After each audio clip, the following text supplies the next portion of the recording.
Emmanuel Macron, lui, aura peut-être enfin un mot sur cet accord commercial entre l'Europe et les États-Unis lors du Conseil des ministres. Le dernier avant les vacances pour le gouvernement. À part les droits de douane, il sera aussi question de la Corse. Le projet de réforme constitutionnelle pour accorder à l'île de Beauté une autonomie dans la République est présenté aujourd'hui. Projet élaboré avec les indépendantistes corses qui attendent forcément l'exécutif au tournant. Arthur Delaborde.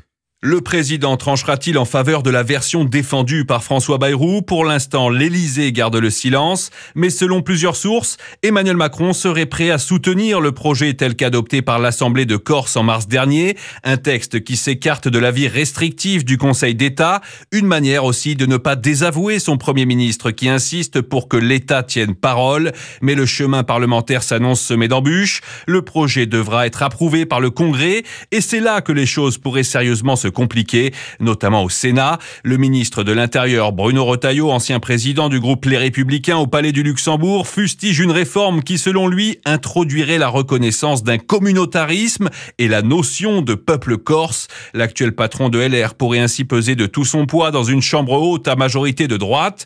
Pour faire adopter cette révision constitutionnelle d'ici la fin de l'année, comme le souhaite Matignon, Emmanuel Macron devra donc rallier bien au-delà de son propre camp et le pari est loin d'être gagné.